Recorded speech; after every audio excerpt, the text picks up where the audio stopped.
time UPSC tuitions only in Tirumala IAS institute Chaitanyapuri. Call చేసి ఇప్పుడే join అవ్వండి. Welcome to Suman TV. SC/ST atrocity చట్టం పైన సుప్రీంకోర్టు కీలకమైన వ్యాఖ్యలు చేసింది.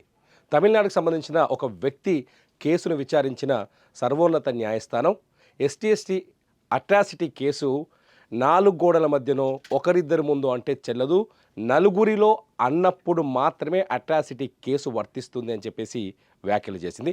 దానికి సంబంధించిన వార్తని ఇవాళ ఆంధ్రజ్యోతి పేపర్లో చూడొచ్చు. నలుగురిలో అననప్పుడు అట్రాసిటీ చట్టం వర్తించదు అని చెప్పేసి సుప్రీంకోర్టు చాలా స్పష్టంగా వ్యాఖ్యానించింది.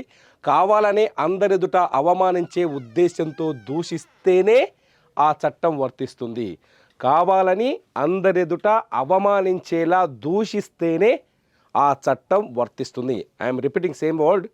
కావాలని అందరి ఎదుట అవమానించేలా దూషిస్తేనే ఆ చట్టం వర్తిస్తుంది అని సర్వోన్నత న్యాయస్థానం చెప్పింది. అంటే తమిళనాడు చెందిన ఒక వ్యక్తి, అంటే ఒక స్థానిక రెవెన్యూ ఇన్స్పెక్టర్ కార్యాలయం వెళ్ళాడు ఒక వ్యక్తి. అక్కడికి వెళ్ళిన తర్వాత నీలాంటి ఉద్యోగం ఇస్తే ఇట్లాగే ప్రవర్తిస్తారని ఆయన వ్యాఖ్యానించాడని, నీలాంటి వాళ్ళకి ప్రభుత్వ ఉద్యోగాలు ఇస్తే మీరు ఇలాగే చేస్తారని కులం పేరుతో దూషించి అసభ్యకరమైన పదజాలంతో అవమానించాలని పేర్కొంటూ రెవెన్యూ ఇన్స్పెక్టర్పై ఆ వ్యక్తి కేసు పెట్టాడు. తమిళనాడుకు సంబంధించిన వ్యక్తి SC/ST atrocity case revenue inspector పైన పెట్టాడు. సాధారణంగా ఎక్కువసార్లు మనం చూస్తూ ఉంటాం, ఎక్కువసార్లు SC/ST అట్రాసిటీ కేసులు ఉన్నతాధికారి లేకపోతే ఏదైనా అధికారి ఉన్నప్పుడు, లేకపోతే రాజకీయ నాయకులు వాళ్ళని కులం పేరుతో దూషించారని, లేకపోతే అవమానించారని, బూతులు తిట్టారని, ఇలా క్యాస్ట్ పేరుతో తక్కువ చేసి మాట్లాడారని చెప్పేసి ఈ కేసుని నమోదు చేస్తూ ఉంటారు.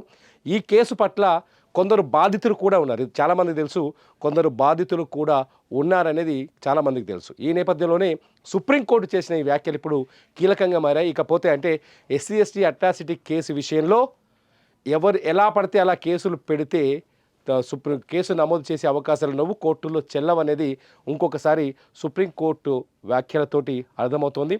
ST/ST అట్రాసిటీ కేసు వర్తించాలి అంటే సెక్షన్ 31R ప్రకారం, సెక్షన్ 31S ప్రకారం SC/ST వర్గాలకు చెందిన వ్యక్తులను అవమానించడమే లక్ష్యంగా అందరి ముందు కావాలని దూషిస్తేనే దాన్ని బహిరంగంగా జరిగిన ఘటనగా భావించాలని, 4 గోడల మధ్య లేకపోతే ఒక కార్యాలయంలో జరిగిన ఘటనను ఈ సెక్షన్ల కింద నేరంగా పరిగణించలేమని justice BR Gavai, justice Augustine మహీష్తో కూడిన ధర్మాసనం స్పష్టం చేసింది. గుర్తుపెట్టుకోండి, అంటే 4 గోడల మధ్యనో లేకపోతే ఏనో అన్నోన్ ప్లేస్లోనో నన్ను తిట్టాడు, నన్ను అవమానించాడు, కులం పేరుతో దూషించాడు అంటే దాన్ని SC/ST అట్రాసిటీ కేసు కింద పరిగణించలేమని చెప్తుంది. చాలా స్పష్టంగా మనం ఒకటి అర్థం చేసుకోవచ్చు. నీకు నాకు మధ్య గొడవ జరిగినప్పుడు నువ్వు నన్ను తిట్టొచ్చు, నేను నిన్ను తిట్టొచ్చు.